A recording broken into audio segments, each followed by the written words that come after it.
সম্মানিত মা ও বোনেরা, আসসালামু আলাইকুম ওয়া রাহমাতুল্লাহ। আজকে অনুষ্ঠানে কিছুটা ব্যতিক্রম আপনারা লক্ষ্য করছেন।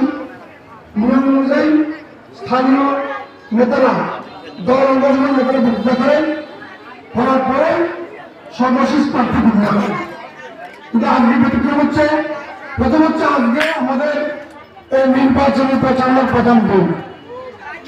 গতকালকে মার্কা পাওয়ার পরে এতদিন আমরা প্রার্থী ছিলাম, কিন্তু কোথাও ভোট চাইতে পারিনি।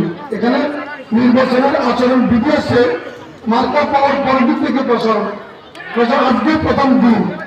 প্রথম দিনে প্রথমেই এই সর্বাধিক 1 নম্বর ওয়ার্ড, এটা মরুম ব্যারিস্টার মধু সাহেবের বাড়ির সামনে। যদিও সীমানা রাস্তা দিয়ে পারে ব্যাপার, কিন্তু ব্যারিস্টার মধু সাহেবের নিজের এলাকা, সে এলাকায় আমাদের আজকে নির্বাচন প্রচারণা শুরু।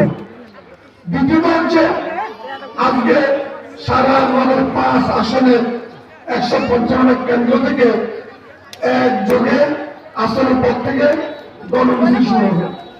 এখন আজকে আপনাদের এই ওয়ার্ডটা যেহেতু এখানে অনুষ্ঠান হচ্ছে, এই জন্য সে ওয়ার্ডটা খুব ব্যতিক্রম। এখন প্রশ্ন হচ্ছে যে আজকে কিছুক্ষণ পর থেকে সন্ধ্যার পরে কোম্পানিগঞ্জ এবং কপিলারে সকল বাজার রাস্তাঘাট মিছিল কারণে অচল অবস্থা দেখা দিবে। অথচ আমার আজকে মিছিলে থাকার কথা বাংলা বাজারে, আমার নিজের অরিজিনাল জায়গা মুসাফিরে, সেখানে আমার মিছিল শুরু করার কথা মাহবুবের পরে। আজকের জন্য আমাকে আগে কথা বলতে হচ্ছে।